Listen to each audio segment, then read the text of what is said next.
The Nerlin Nerds podcast is brought to you by What Lola Wants. Go to WLWPrivateChefs.com for information to reserve top quality chef and restaurant services in the Chicagoland area.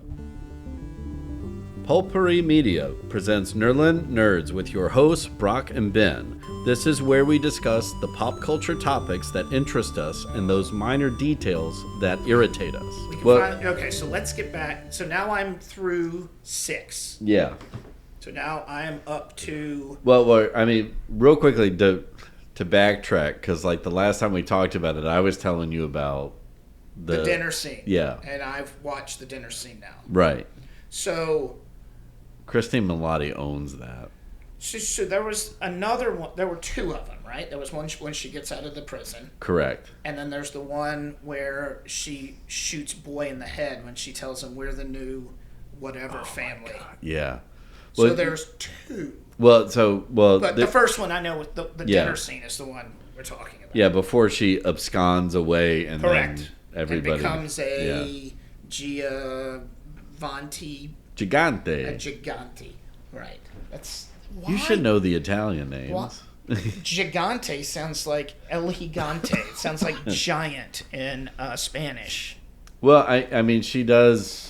There's a later scene too. I might be in episode 7, where she goes a little bit into why she wants it. But I mean, she kind of lays it all. She explains it when she shoots says, dude in the head. Correct. Like we are no longer that, and she saved him. So first of all, she has. We'll backtrack. They have the car accident. She finds out that Penguin is the one who killed her brother, right? Yeah. Then we had the flashback episode, which is fucking brilliant, where, God, that doctor is now her right-hand man, right? That's who that doctor's... Fuck, that's who that is. And the doctor. Sex slave, yeah. The doctor! He's also... God, what if he's like Scarecrow? No, it's like I thought that for a minute, but he's not. Okay. Crane. He's not Dr. Crane, but. Oh yeah, good call. Yeah. God, sorry, that just hit, like going back over that episode with she was in locked up in Crazy Town. Right. That I went, oh my fucking God, it's the doctor. Right. At any rate, so she goes through all that, and you learn a lot about why she's fucking crazy. What is going on in this game? I saw that they finally got back and then gave up a goal. Perfect. Wouldn't expect anything less. Which was good. I wanted to know like why she was there because her dad's a piece of shit, which we knew. Well, that's still her story. You know, I keep saying that because in lore, she is the hangman. Right. In lore, like in canon, as it were, comics, she is the hangman. Correct, yeah. Which is why, and I haven't watched 7 or 8, I don't know if they explain that, but... Not through 7, so... At this point, she is claiming she is not. Her right. dad set her up because her dad killed her mom, and now she's pissed off at everybody.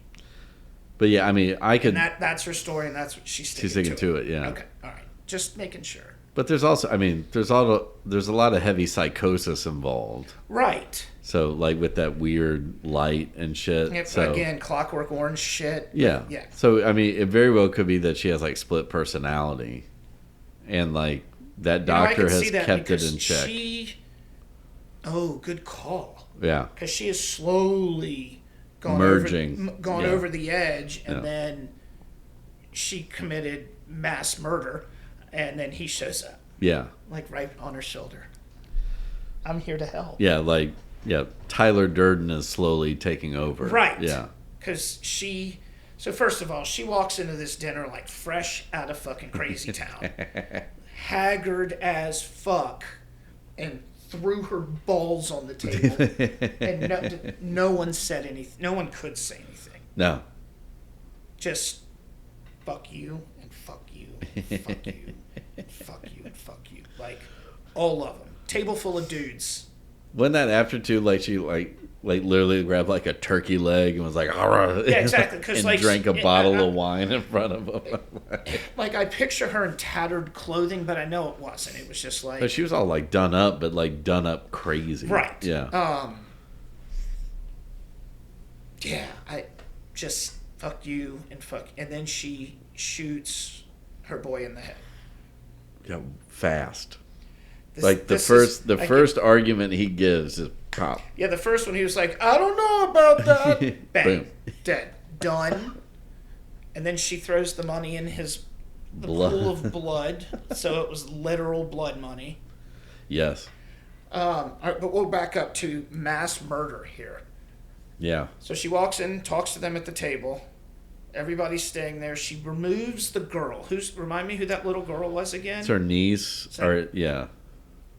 But or maybe like second cousin, but it's the guy who's trying to take over the family. Yes. It's his daughter, but it's like she's the only kid at the table. Correct. Yeah. And I was like, oh, that's right. So she takes her out of the house. Yeah. They murder everyone with gas, which is another reason why I thought the doctor was Scarecrow. Yeah. No, I totally get that. Yeah. They murder everybody except her and the child, and then she goes off the deep end. Yeah. Awesome. Yeah. Perfect. Meanwhile, Penguin is doing his shit. I can't believe that he kidnapped the son of the Maronis. Yeah. Yes. And then went and talked to him in jail. Yeah. And then set him on fire. Legit set these two on fire. I'm not giving away anything, but there's a point where him and Maroni. Yeah. Yeah, I mean, of course they're going to have to have a confrontation, and at the moment Penguin thinks like, it's like all is lost. Penguin or Oz says to Maroni, "Did your wife have some kind of weird hairspray? Because it smelled terrible when she was set on fire." Like, holy fuck.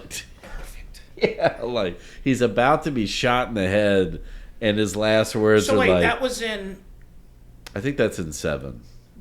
God, I don't know why. Oh, I know why I remember it, because I watched previews for the next episode, and he was talking to... Okay, that's why... That's after, like, a little bit of a diatribe talking about, like, he's like, "I didn't think the smell would be that bad." Yeah. And then that's his follow-up is like, "Did your wife wear some crazy hairspray?" Set him on fire. Like, oh my God. On fire.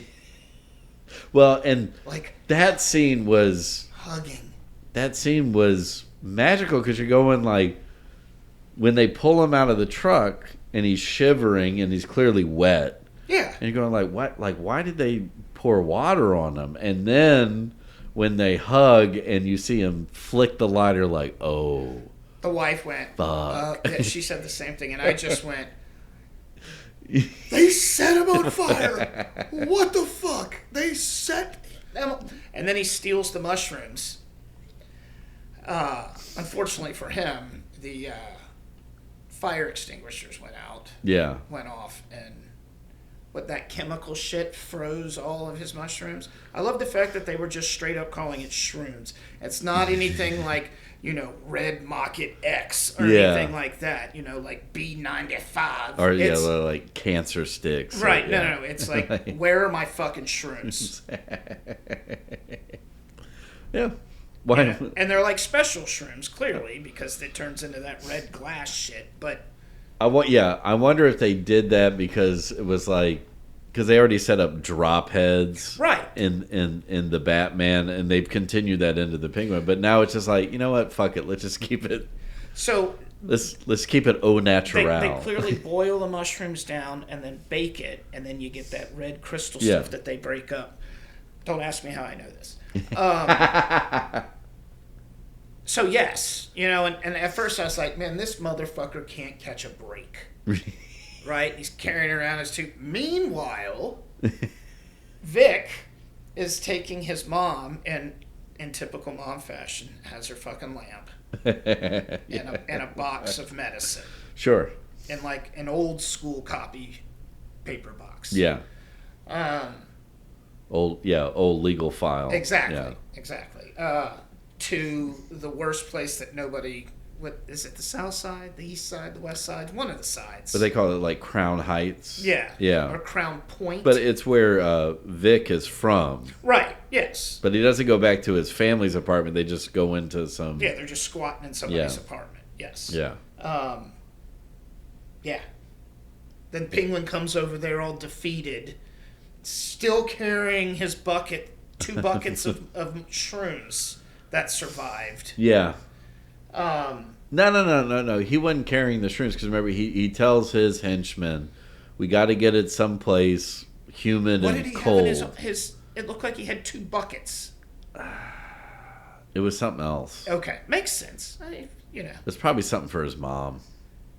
Oh, that's probably exactly. Yeah. He's probably had like something, luggage in buckets. Yeah, because he tells them he needs to find something cold, moist. Right. And dark, and then basically his secret lair. Well, and so that's in those trolley tunnels, like right. from like the previous episode when he was showing him and Victor were walking through, and he's like, "Me and my brothers used to come down here and play around." Again, showing you something and then paying it off. So he found, exactly. He found him and his brothers hang out. Yeah, which is perfect. So now he's the Penguin. Yeah. Living underground in the cold with his minions until he can grow his army. And correct. That's where I'm at. Yeah. No. It's. Oh wait, we forgot to talk about Psycho, the 2 bad guys, Miss Gigante and Maroni, who's walking around gutted from having a conversation. Yeah. About joining their families to take down everything. Yeah. Since he's lost everything now, they were set on fire. And she murdered everyone except her doctor, who apparently keeps her happy. Yeah. Like, in more ways than one. Correct. Keeps her sane. Yeah. He's like, hey, you're about to lose it. There's a closet right here. Yeah. It's time for the happy pill. Yes, you need that now. So she now has her sidekick, right? Who's keeping her in check, and she has all of the head. Like, I'm assuming they're underbosses, right? Yeah, they are. They gotta be underbosses. Like, they would have been I think they were the soldiers, and then she elevated them up to underboss because they weren't getting paid. Oh, right. That's when she shot the guy. That's when, and she threw the money on the table. Okay, so now they're underbosses. Yeah, which is funny. Like her and Oz have similar ways of recruiting people. Yes. Hers was like, my family screwed you out of all this money. Now I'm going to make sure you get paid. And then Oz is going. They look down on us. Why don't we take the town back? And that's what they're doing. Yeah. With the help of shrooms. Correct. Magic mushrooms. And a cooler of beer. That was great. And he's lost his old lady now too. Yeah. No, does she? No, she doesn't kill her. No, she says. Yeah. I can't do this anymore. When you get to the top, come back and see me. Yeah. I'm holding you back, basically. And it's like one of the only times, other than like something his mother said to him, that like you could see. This is why Colin Farrell's fantastic. You could see, like, just in his eyes, his facial expression, that like he was broken. Yeah, but and then he does like a really good, like, his version of like Pacino and stuff like that happens. Yes, like, exactly. Come on! What are you doing? He's throwing shit around, but then she finally just says, "Look, you're my man. Like, it's all good." But and then she betrays him. Correct. Yeah. Because that's what bitches do. I can't say that. That's wrong. I didn't mean it. I was trying to make a joke. It's terrible. I will get our attorneys to bleep that out. Yeah. Now we're going to have to hire an attorney. The following segment has been brought to you by Whatever Lola Wants. Go to WLWPrivateChefs.com for information to reserve top quality chef and restaurant services in the Chicagoland area. The Nerlin Nerds podcast is a production of Pulpery Media. Produced and edited by Ben Grimion. Marketing by Brock Ryder. Graphic design by Beck Ryder and Ben Grimion. Music by the Heisenberg Compensators.